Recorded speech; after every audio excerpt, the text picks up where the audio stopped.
Hallelujah. प्रभु यीशु मसीह के हर एक चुने हुए बेटे बेटियों को मेरे तरफ से प्रभु यीशु मसीह के नाम से जय मसीह जी की। सभी लोग को प्रभु बहुत याद के साथ आशीषित करें। हालेलुया। आज हम चलेंगे ऑडियो बाइबल वचन के पार्ट 12 में। यीशु और यूहन्ना बपतिस्मा देने वाले। जब यीशु अपने 12 चेलों को आज्ञा दे चुका तो वह उनके नगरों में उपदेश और प्रचार करने को वहाँ से चला गया। यूहन्ना ने बंदीगृह में मसीह के कामों का समाचार सुना और अपने चेलों को उससे यह पूछने को भेजा, क्या आने वाला तू ही है या हम किसी दूसरे की बाट जो हैं? हालेलुया। यीशु ने उत्तर दिया, जो कुछ तुम सुनते हो और देखते हो वह सब जाकर यूहन्ना से कह दो कि अंधे देखते हैं और लंगड़े चलते हैं और फिरते हैं, कोढ़ी शुद्ध किए जाते हैं और बहरे सुनते हैं, मुर्दे जिलाए जाते हैं और कंगालों को सुसमाचार सुनाया जाता है और धन्य है वह जो मेरे कारण ठोकर न खाए। हालेलुया। यहाँ प्रभु यीशु मसीह का वचन कहता है कि यूहन्ना जो बपतिस्मा देने वाला था वो यीशु मसीह के बारे में अपने चेलों को भेजते हैं कि यीशु मसीह से जाकर पूछो कि क्या आने वाला जो था भविष्यवक्ता, जो भविष्यवक्ताओं के द्वारा भविष्यवाणी किया गया था प्रभु यीशु मसीह के बारे में, उद्धारकर्ता मसीहा के बारे में, वो मसीहा तू ही है या किसी में दूसरे की बाट में जो हो? तब जाकर के प्रभु यीशु मसीह उनसे कहते हैं कि जाकर के उन्हें बता दो कि अंधे देखते हैं, लंगड़े चलते हैं, कोढ़ी शुद्ध किए जाते हैं, बहरे सुनते हैं, मुर्दे जिलाए जाते हैं और कंगालों को सुसमाचार सुनाया जाता है। हालेलुया। जब वे वहाँ से चल दिए तो यीशु यूहन्ना के विषय में लोगों से कहने लगा, तुम जंगल में क्या देखने गए थे? क्या हवा से हिलते हुए सरकंडों को? फिर तुम क्या देखने गए थे? क्या कोमल वस्त्र पहने हुए मनुष्य को? देखो, जो कोमल वस्त्र पहने हैं वे राजभवनों में रहते हैं। तो फिर क्यों गए थे? क्या किसी भविष्यवक्ता को देखने को? हाँ, मैं तुमसे कहता हूँ कि भविष्यवक्ता से भी बड़े को। यह वही है जिसके विषय में लिखा है, देख मैं अपने दूत को तेरे आगे भेजता हूँ जो तेरे आगे तेरा मार्ग तैयार करेगा। हालेलुया। प्रभु यीशु मसीह कहते हैं कि यूहन्ना जो था वो सब भविष्यवक्ताओं में बड़ा है, क्योंकि उसके बारे में भविष्यवाणी करके लिखा हुआ था कि मैं अपने दूत को तेरे आगे भेजता हूँ जो तेरा मार्ग तैयार करेगा। प्रभु यीशु मसीह के बारे में लिखा है कि यीशु मसीह के आगे वो दूत यानी यूहन्ना को पहले भेजा गया, वो भेजा जाएगा, ऐसा करके पहले भविष्यवक्ता ने भविष्यवाणी किया था। और एग्जैक्टली प्रभु यीशु मसीह से 6 महीने पहले यूहन्ना जन्म लिया था, यानी कि 6 महीने का बड़ा था। और उन्होंने कहा था कि प्रभु के लिए मार्ग तैयार करो, अपना मन फिराओ, ऐसा करके उन्होंने कहा था। और जब प्रभु यीशु मसीह भी जब अपनी सेवकाई चालू किए, जब 30 साल की उम्र में, तो उन्होंने भी कहा कि मन फिराओ क्योंकि स्वर्ग की राज नज़दीक है। इस वचन से उन्होंने भी स्टार्ट किया था। हालेलुया। वही यूहन्ना से प्रभु यीशु मसीह बपतिस्मा भी लिए थे। मैं तुमसे सच कहता हूँ कि जो स्त्रियों से जन्मे हैं उनमें से यूहन्ना बपतिस्मा देने वाले से कोई बड़ा नहीं हुआ, पर जो स्वर्ग के राज्य में छोटे से छोटा है वह उससे बड़ा है। यूहन्ना बपतिस्मा देने वाले के दिनों से आज तक स्वर्ग के राज्य में बलपूर्वक प्रवेश होता रहा है और बलवान उसे छीन लेते हैं। यूहन्ना तक सारे भविष्यवक्ता और व्यवस्था भविष्यवाणी करते रहें, और चाहो तो मानो कि एलिया जो आने वाला था वो यही है। जिसके सुनने के कान हो वह सुन ले। वो एलिया के आत्मा से भरा हुआ था, यूहन्ना बपतिस्मा देने वाला। हालेलुया। मैं इस समय के लोगों की उपमा किससे दूँ?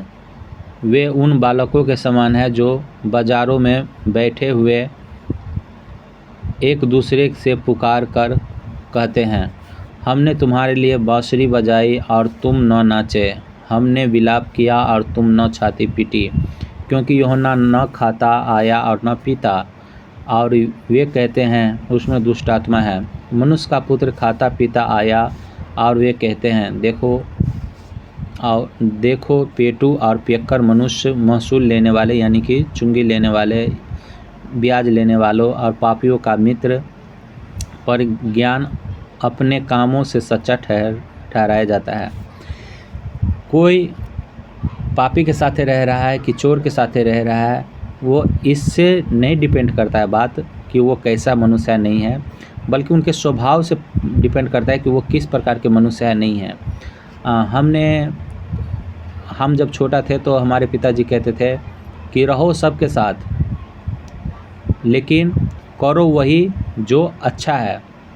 उसमें से सबके पास रह करके सब प्रकार के ज्ञान लो, लेकिन करो वही जो लोगों को बुरा न लगे। चोर के साथ भी रहो लेकिन चोरी नहीं करो, बेईमान के साथ भी रहो लेकिन बेईमानी नहीं करो, पापी के साथ भी रहो, नशेड़ी के साथ भी रहो लेकिन पाप न करो, नशा न करो। ऐसा करके प्रभु ने, मेरे पिताजी कहते थे, और यही प्रभु यीशु मसीह भी कहते हैं कि वो अपने कामों के कारण, अज्ञानों के कारण वो सच्चा ठहराया गया है। और प्रभु यीशु मसीह का जो काम था, उनका जो ज्ञान था, भले वो चोर के साथ रह रहे थे, डाकू के साथ रह रहे थे, मछुआरे के साथ रह रहे थे, लेकिन वो प्रभु यीशु मसीह ऐसा नहीं थे, बल्कि वो लोगों को भलाई करते थे, बीमारों को चंगा करते थे। हालेलुया। आगे देखते हैं हम। अविश्वास पर हाय। तब वह उन नगरों को उलाहना देने लगा जिनमें उसने बहुत से सामर्थ के काम किए थे। सामर्थ मतलब बीमारों को चंगा किए थे, लंगड़ों को चलाए थे, उस जगह की बात करें, क्योंकि उन्होंने अपना मन नहीं फिराया था। आज भी है, उस समय भी था कि बहुत सारे लोग अपने जीवन में, दूसरों के जीवन में चमत्कार देखने के बावजूद भी कितने लोग तो मन फिराते थे, लेकिन कितने लोग मन नहीं फिराते थे। तो प्रभु कहते कि उसके ऊपर हाय। अब आजकल के ज़माने में भी बहुत लोग को देखिएगा कि बहुत सारे लोग बीमारियों से, समस्याओं से, बड़े बड़े जकड़े बीमारियों से जो नहीं ठीक हो पाता था, डॉक्टरों, वैद्यों, ओझों से कितनों पैसा खर्च करने के बावजूद भी वो प्रभु यीशु मसीह के पास में आने से उनकी बीमारी, उनकी समस्या से वो आज़ाद हो जाते हैं। फिर भी उनको पता नहीं चलता है कि हम इतने दिन से जब पूजा पाठ कर रहे थे तो हमारा वो देवी देवता नहीं ठीक कर पाया, लेकिन हम थोड़ा ही दिन से यीशु मसीह को मानने लगे तो ये हमें ठीक कर पाया। तो कौन सा सच्चा, कौन सा झूठा परमेश्वर, वो उनको नहीं पता चलता है। तो वही बात कह रहे हैं कि हाय उन पे। हम लोग सब्जी लेने के लिए भी जाते हैं तो हम लोग टटोल के देखते हैं कि ये सब्जी अच्छा है, ये सब्जी अच्छा है, अच्छा से अच्छा चुन करके हम लोग लेते हैं। लेकिन जब परमेश्वर की बात आती है तो आपके जीवन में कितना बड़ा भलाई का काम हुआ रहता है, कितना बड़ा बरकत आता है, कितना बड़ा दुष्ट आत्माओं से, कितना बड़ा समस्याओं से आप आज़ाद होते हैं। फिर भी संपूर्ण रूप से यीशु मसीह को नहीं मानते हैं, फिर भी वही पाप में रहते हैं, जिसके कारण से और बीमारी आते जाते रहता है। हालेलुया। वो कहते हैं हाय खुराजीन, हाय बैतसैदा, जो सामर्थ्य के काम यानी कि बड़े बड़े चंगाई का, बरकत का काम तुमने देखा, काम तुम में किए गए, यदि वे सूर और सैदा में किए जाते तो टाट ओढ़कर और राख में बैठकर वे कब के मन फिरा लेते। परंतु मैं तुमसे कहता हूँ, न्याय के दिन तुम्हारी दशा से सूर और सैदा की दशा अधिक सहने योग्य होगी। हालेलुया। हे कफरनहूम, क्या तू स्वर्ग तक ऊंचा किया जाएगा? तू तो अधोलोक तक नीचे जाएगा। जो सामर्थ्य के काम तुझ में किए गए हैं, यदि सदोम में किए जाते तो वह आज तक बना रहता। पर मैं तुमसे कहता हूँ कि न्याय के दिन तेरी दशा से सदोम की दशा अधिक सहने योग्य होगी। वो कहते हैं हे कफरनहूम, हे बैतसैदा, हे खुराजीन, उनके ऊपर हाय हाय करते हैं। कहते हैं कि वो सदोम में, अमोरा में, यानी कि एक सदोम अमोरा पुराने नियम में लिखा हुआ है। सदोम अमोरा एक जगह था जिसमें कि मनुष्य लोग पाप करते थे, पुरुष के साथ, औरत के साथ, मनुष्य जानवरों के साथ, इस तरह के पाप किया करते थे। तो वहाँ पे कहते हैं प्रभु यीशु मसीह की अगर ये चमत्कार सदोम अमोरा में अगर दिखाया जाता तो वहाँ पे ये पाप नहीं रहती। अगर वहाँ पे वो पाप नहीं होती तो परमेश्वर का क्रोध भड़क करके वहाँ पे आग और गंधरस गिरा करके उस सारे को नष्ट न करता। ये चमत्कार देखने के बाद भी वो लोग मन फिरा लेता यीशु मसीह की ओर। लेकिन वहाँ के लोग को वो चिन्ह चमत्कार नहीं मिला जिसकी वजह से वो मन नहीं फिराया, और तुम लोग को तो ये चिन्ह चमत्कार दिखाया गया फिर भी तुम लोग मन नहीं फिराते हो। और तुम लोग जो दशा वहाँ सदोम अमोरा को हुआ था उससे भी बढ़ करके तुम्हारी दशा होगी। ये बात वो बता रहे हैं प्रभु यीशु मसीह। हालेलुया। बोझ से दबे लोगों के लिए विश्राम। उसी समय यीशु ने कहा, हे पिता, स्वर्ग और पृथ्वी के प्रभु, मैं तेरा धन्यवाद करता हूँ। हालेलुया। क्या कहा उन्होंने?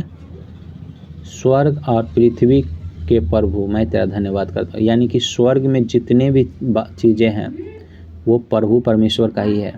पृथ्वी पर जितने भी वस्तुएं हैं सारे के सारे परमेश्वर की ही है। हालेलुया। और किसी की नहीं है। आप लोग इतने को मानते हैं, किसी की नहीं है। हालेलुया। कि तूने इन बातों को ज्ञानियों और समझदारों से छिपा रखा और बालकों पर प्रकट किया। हालेलुया। हाँ हे पिता, क्योंकि तुझे यही अच्छा लगा। मेरे पिता ने मुझे सब कुछ सौंपा है। कौन सा पिता के बारे में करें? परमेश्वर पिता के बारे में। और कोई पुत्र को नहीं जानता, केवल पिता। और कोई पिता को नहीं जानता, केवल पुत्र। और वह जिस पर पुत्र उसे प्रकट करना चाहे। वो प्रभु यीशु मसीह कहते हैं कि पिता को कोई नहीं जानता है, केवल पुत्र जानता है। और सच में उन्हें कोई भी नहीं देखा है। और जो कोई भी अगर उसको देखेगा तो वो इतना ज्योतिमय है कि वो उनको देखने वाला ठहर नहीं सकता, मर जाता है, मर जाएगा वो। उसकी सामर्थ्य को कोई सह नहीं सकता है। हालेलुया। इसीलिए वो कहते हैं कि पिता को किसी ने नहीं देखा। और वो पवित्र, बहुत पवित्र है, काफ़ी पवित्र है। वहाँ पे स्वर्ग में होती है पवित्र पवित्र पवित्र, इस तरह से स्वर्गदूतों लोग करते रहते हैं। तो वो अति पवित्र है। और हम मनुष्य पापी हैं, तो पापी मनुष्य परमेश्वर को देख नहीं सकता है। हालेलुया। वो तो यीशु मसीह को हम लोग इसलिए देखा है क्योंकि हमारे पापों को लेने के लिए आए थे। नहीं तो परमेश्वर को कोई नहीं देख सकता है, क्योंकि उनके जैसा कोई पवित्र है ही नहीं। हे सब परिश्रम करने वालों और बोझ से दबे हुए लोगों, मेरे पास आओ, मैं तुम्हें विश्राम दूंगा। मेरा जुआ अपने ऊपर उठा लो और मुझसे सीखो, क्योंकि मैं नर्म और मन में दीन हूँ, और तुम अपने मन में विश्राम पाओगे, क्योंकि मेरा जुआ सहज और मेरा बोझ हल्का है। प्रभु यीशु मसीह कहते हैं, ऐ परिश्रम करने वालों, ऐ बोझ से दबे हुए लोगों, मेरे पास आओ। तो हम लोग क्या हैं? परिश्रम से दबे हुए हैं, हम लोग बोझ से दबे हैं। कौन सी बोझ से दबे हुए हैं? क्या पुआल वाली बोझ? नहीं। हमारी जो बीमारी है, बीमारी की बोझ, हमारी समस्याओं की बोझ, हम इस सारे बोझों से दबे हुए हैं। तो कहते हैं कि आओ तुम मेरे पास, मैं तेरा बीमारी को मैं ठीक कर दूंगा, मैं तुम्हारे बोझ हल्का कर दूंगा, यानी कि, और मैं तुम्हें विश्राम दूंगा। विश्राम दूंगा मतलब स्वर्ग में तुम्हें विश्राम दूंगा, ऐसा करके कह रहे प्रभु। वो कह रहे कि तुम अब मेरा जुआ अपने ऊपर उठा लो। परमेश्वर की कार्य करिए आप, परमेश्वर के लिए सुसमाचार फैलाइए, लोगों को चंगा करने के लिए, लोगों को पास में प्रभु का प्रचार करने के लिए, प्रभु का गवाही देने के लिए। वो कह रहे कि जुआ उठा लो, मेरा जुआ उठा लो। हालेलुया। क्योंकि मेरा जुआ सहज है। और उनकी महिमा जब आप करेंगे तो आपकी सारी समस्या खत्म हो जाएगी, सारी बीमारी से आप, क्लेशों से आप छुटकारा बहुत जल्दी पा जाएंगे। हालेलुया। आगे देखते हैं सब्त का प्रभु। उस समय यीशु सब्त के दिन खेतों में से होकर जा रहा था और उसके चेलों को भूख लगी तो वे बालें तोड़ तोड़ कर खाने लगे। फरीसी ने यह देखकर उससे कहा, देख, तेरे चेले वह काम कर रहे हैं जो सब्त के दिन करना उचित नहीं। हालेलुया। उसने उनसे कहा, क्या तुमने नहीं पढ़ा कि दाऊद ने जब वह और उसके साथी भूखे हुए तो क्या किया? वह कैसे परमेश्वर के घर में गया और भेंट की रोटियां खाई, जिन्हें खाना न तो उसे और न उसके साथियों को, पर केवल याजकों को उचित था। फरीसी शास्त्री जो थे वो अपने आप को में वो बहुत विद्वान थे, बहुत वचनों को जानते थे, वो सही था। लेकिन वो आदमी को दर्द को वो फील नहीं कर पाता था।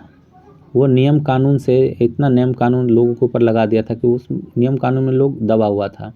आज के पंडित लोग भी इतना नियम कानून लगा दिए कि लोग दबा हुआ उसमें है। लेकिन वो सारे के सारे खुद ही वो काम कर लेते हैं, लेकिन दूसरे को मना करते कि ये विध वो विध ये विध ये व्यवहार वो करते हैं। तो उसी तरह से वो कह रहे थे कि आज तो उपवास का दिन है, सप्त का दिन यानी उपवास का दिन है, परमेश्वर का दिन है, तो आज क्यों तेरा चेला लोग जो है वो इधर बाले तोड़ तोड़ के खाती है। प्रभु यीशु मसीह से कहा, तो यीशु मसीह ने कहा कि दाऊद भी तो परमेश्वर के मंदिर में का खाना खाया था, तो क्या उससे परमेश्वर ने नाराज़ हुआ था? अरे जब भूख लगा हुआ किसी को तो उसको आप खाने से क्या मना कर सकते हैं? आप नहीं मना कर सकते हैं। आदमी जब रहेगा ही नहीं तो क्या विधि व्यवहार, क्या नियम कानून मानेगा? आदमी जीवित रहेगा तब ना नियम कानून मानेगा। तो उन्होंने कहा कि दाऊद भी तो भूखा हुआ था, तो वो अगर ये नियम कानून मानने के फेरा में तो वो मर जाता, लेकिन उन्होंने वो खाया, तो क्या उससे परमेश्वर गुस्सा हुए? नहीं गुस्सा हुए, और बल्कि वो अपने चेलों को भी खिलाया, अपने साथियों को भी खिलाया। तो प्रभु जब यीशु मसीह परमेश्वर जब उसके ऊपर नहीं गुस्सा हुए, तो तुम हम क्यों ऐसे करके बोलते हो? हालेलुया। या क्या तुमने व्यवस्था में नहीं पढ़ा कि याजक सब्त के दिन मंदिर में सब्त के दिन की विधि को तोड़ने पर भी निर्दोष ठहरते हैं? पर मैं तुमसे कहता हूँ कि यहाँ वह है जो मंदिर से भी बड़ा है। प्रभु यीशु मसीह अपने बारे में बताते हैं कि मैं हूँ जो मंदिर से भी बड़ा हूँ, मंदिर के नियम कानून से भी बड़ा हूँ। यदि तुम इसका अर्थ जानते मैं दया से प्रसन्न होता हूँ, बलिदान से नहीं। प्रभु यीशु मसीह कहते हैं कि मैं दया से प्रसन्न होता हूँ। दूसरे के ऊपर आप जब दया करेंगे तो उससे प्रसन्न होते परमेश्वर। ये नहीं कि बलिदान से, खस्सी बकरी चढ़ाने से, उसका बलिदान देने से नहीं, लड्डू रसगुल्ला चढ़ाने से वो खुश नहीं होता है, बल्कि लोगों के ऊपर दया खाने से, तरस खाने से, लोगों को भलाई करने से, परमेश्वर की आज्ञा मानने से प्रभु ज़्यादा प्रसन्न होता है। हालेलुया। तो तुम निर्दोष को दोषी न ठहराते, मनुष्य का पुत्र तो शब्द के दिन का भी प्रभु है। हालेलुया। प्रभु यीशु मसीह खुद के बारे में कहते हैं। हालेलुया। आइए हम लोग इस जगह ऑडियो बाइबल वचन को ख़त्म करेंगे। अगला 13वां पार्ट अगले दिन हम देखेंगे। हालेलुया। आइए सभी लोग आंखें बंद करें। प्यारे प्रभु जी, हम प्रार्थना करते हैं जिनके घर में जो भी परेशानी, जो भी समस्या, उस समस्याओं से आज़ाद हो परमेश्वर पिता। इस वचन को पढ़े जाने सुने जाने वाले पर आशीषित कर प्रभु जी। और परमेश्वर पिता, किसी के घर में कोई दवाई दारू का, नशा का लत, फिजूल खर्च का लत को मैं घोरकता हूँ यीशु मसीह के नाम से, और सभी के जीवन से तेरी बड़ी महिमा होने पाई यीशु मसीह के नाम से। सभी लोग आत्मा में बढ़े और पवित्रता में चले, तेरे राज में भी आने पाए। प्रभु यीशु मसीह के जीवित और पवित्र और सामर्थ्य नाम से मांगते हैं और स्वर्ग से पालते हैं यीशु के नाम से। सभी लोग बोलेंगे आमीन आमीन आमीन। Hallelujah. God bless you all.